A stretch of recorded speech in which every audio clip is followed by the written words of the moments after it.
What's up, everybody? My name is Michael Burpo. I'm a watercolor artist, and you're gonna watch me paint some sunflowers.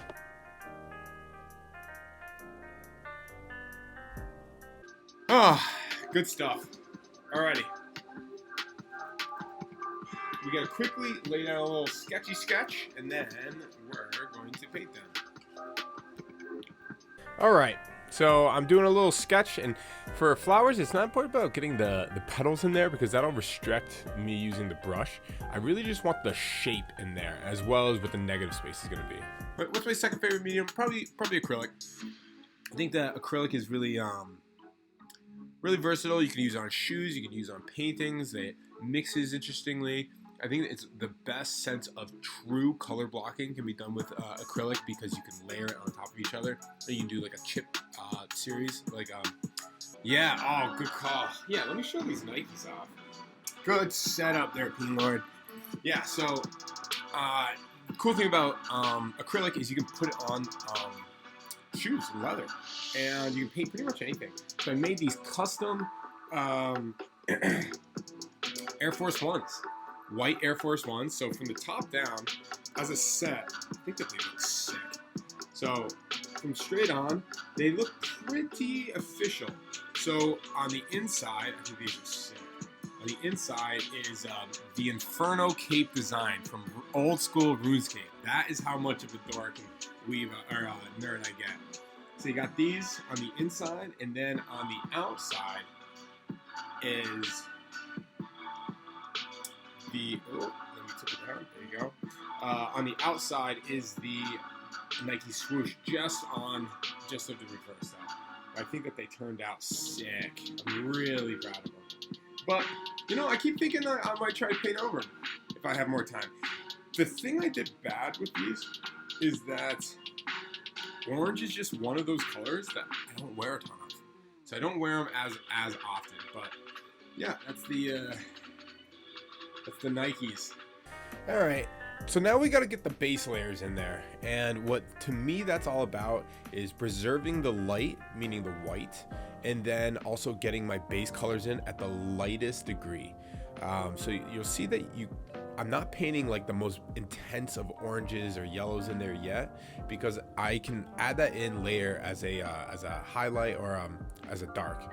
And right now I think it's about getting like the general shape in there. And once I get everything on the paper, then I can start adding the details in. So right now I'm just kind of touching up my yellows, and then adding in my darks. And at the time I was going to paint these hands around the vase, but I gotta be honest, it was just a little bit too busy, and it just didn't really lend itself. It was too small of a space. So now I'm kind of just adding in a wash, and you'll see I'm still not completely all on the page yet, because I still got to figure out what I'm going to do. But I'm trying to add in these darks, and you see this is actually I call this like not exactly accurate, because I left that dark in there because I thought I saw the shirt, but I wanted a different color shirt. But then it looked like floating hands, and that was like a little bit too abstract for me. And I just decided, you know what, screw it, we're making it a vase. And that's kind of like, I mean, there's no rules when you paint. You might as well just do whatever you want to do. So I decided I didn't really want the hands in there, and now it's just a face on a table. I had like only a couple, but there's like a bunch of people in there. I just looked for the first time. Yeah, it's kind of cool.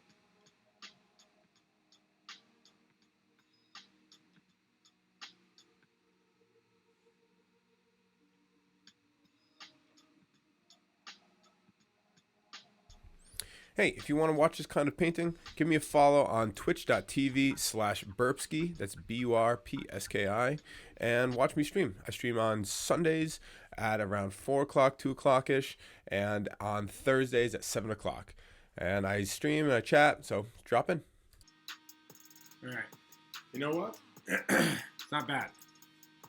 We're going to need to let this dry in T-1 second. Hang on. We just need to pick these back up into that.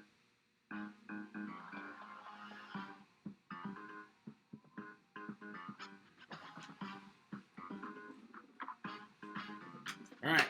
Let's let it dry.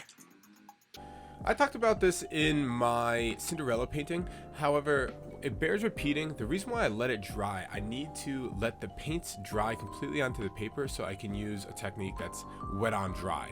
And that allows me to have more control of my details, like for these petals, and not letting any bleed.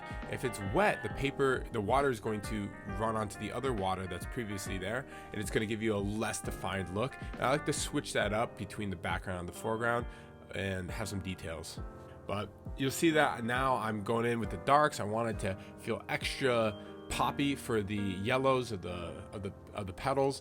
So the only going to be as light as when compared to the dark. So you need to remember that if you want a bright yellow, you need to get that or that dark in the background.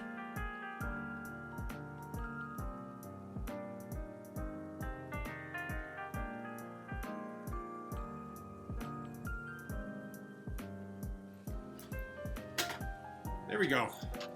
Well, everybody, I think that is what she wrote. Oh.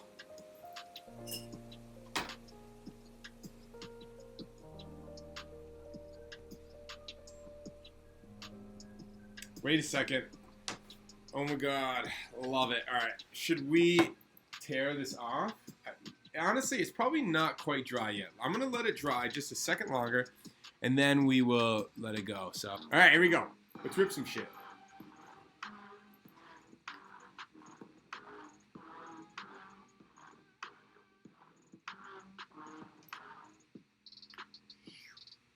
Satisfying. Satisfying.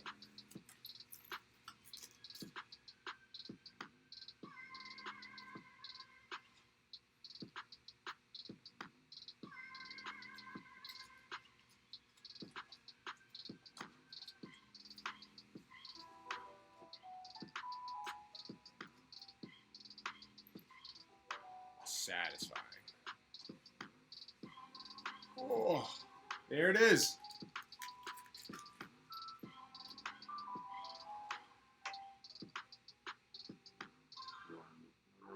Some sunflowers. It's like I'm Van Gogh.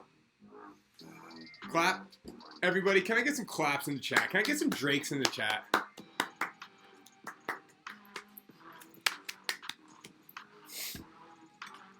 There you go.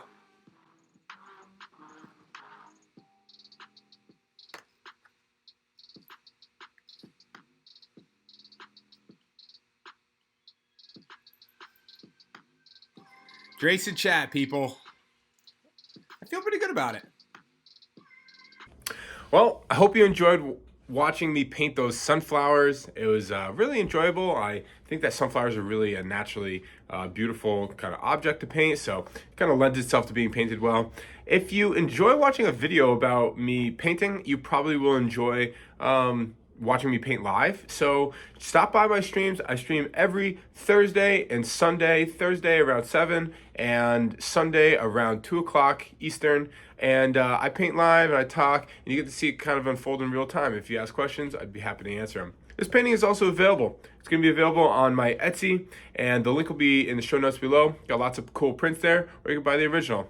Thanks, and subscribe. You'll see more of these videos. All right, bye.